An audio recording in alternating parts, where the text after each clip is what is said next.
Well, it was the war to end all wars, and the memorial to commemorate it stands here in Kansas City. Dr. Naylor shares how the country organized to construct the memorial and what is happening to celebrate 100 years since Armistice.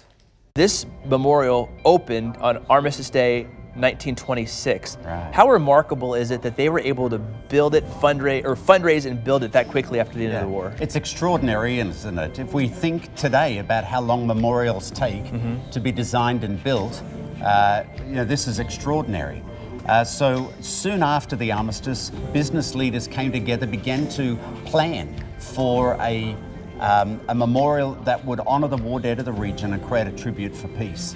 And then just in the early part of 19, in a 10-day period, raising $2.5 million, the equivalent today of around about $40 million, wow.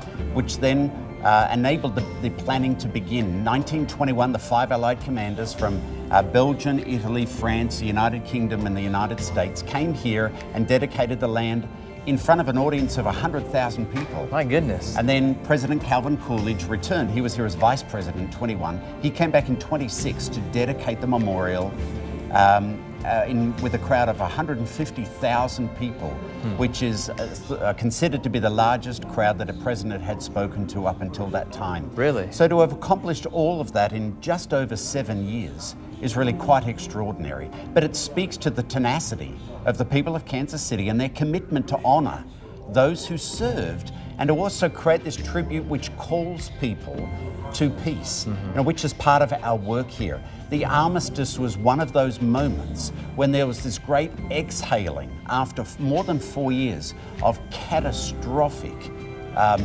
unraveling of the world. Yeah. Then this moment of peace didn't last as long as it was anticipated. This war to end all wars, in fact, wasn't. For the period November the 2nd through the night of the 11th, we will be lighting the Memorial Tower and the Great Frieze in an extraordinary installation we're calling Peace and Remembrance.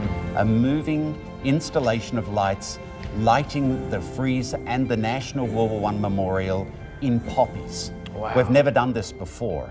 So for the 9 nights leading up to Armistice, honouring the 9 million combatants who were killed, we'll be creating this extraordinary moment of remembrance. Peace and remembrance, something that people will want to come and experience. And Peace and Remembrance, which is the lighting of the tower there in Poppies, continues until this Sunday, November 11th. And this weekend, there is plenty of events for children and families to do, including a Craft Your Own Poppy event on Saturday at 10 a.m.